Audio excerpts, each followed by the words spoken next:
ஒரு பசுமையான காடில் ஒரு பெரிய கரடி வாழ்ந்து வந்தது. அந்த கரடி ரொம்ப நல்ல மனசுக்காரன். ஆனா ஒரு பெரிய குறை இருந்தது. அது ரொம்ப சோம்பேறி. காலை எழுந்தவுடன் மற்ற விலங்குகள் எல்லாம் தங்களுடைய வேலைகளைச் செய்து கொண்டிருக்கும். முயல் காய்கறி வளர்க்கும் அணில், விதைகள் சேகரிக்கும் பறவைகள் கூடு கட்டும். ஆனா இந்த கரடி மட்டும் ஒரு பெரிய மரத்தின் கீழே படுத்து, பிறகு பார்ப்போம் என்று சொல்லிக் கொண்டே தூங்கும். ஒரு நாள் காடில் கடும் வெயில் அடித்தது. மரங்களில் பழங்கள் குறைந்துவிட்டது. நீர் கிடைக்க கடினமாகிவிட்டது. முயலும் அணிலும் தங்களுடைய சேமிப்பால் சாப்பிட்டார்கள். ஆனா கரடி, அதுக்கு ஒன்றுமே இல்ல.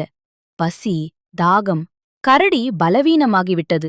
அப்போதுதான் அது உணர்ந்தது. நான் சோம்பேறியாக இருந்ததால்தான் இன்று இப்படியாகிவிட்டது. அடுத்த நாள் காலை கரடி தைரியமாக எழுந்தது. இனி நான் மாற வேண்டும் என்றது. அது மண்ணை உழைத்தது, விதைகள் நட்டது, தண்ணீர் ஊற்றியது, தினமும் உழைத்தது. முதல் சில நாட்கள் கஷ்டமாக இருந்தது. ஆனா கரடி விடாமுயற்சி விட்டுவிடவில்லை.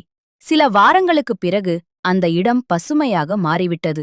மரங்கள் வளர்ந்தன, பழங்கள் வந்தன, குளிர்ந்த நிழல் கிடைத்தது. கரடி சந்தோஷமாக சிரித்தது. இப்போது அது மரத்தின் கீழே ஓய்வெடுத்தாலும் அது உழைத்ததற்கான பெருமையோடு இருந்தது. மற்ற விலங்குகளும் அதை பாராட்டினார்கள். அந்த நாளிலிருந்து கரடி ஒருபோதும் சோம்பேறியாக இல்லை.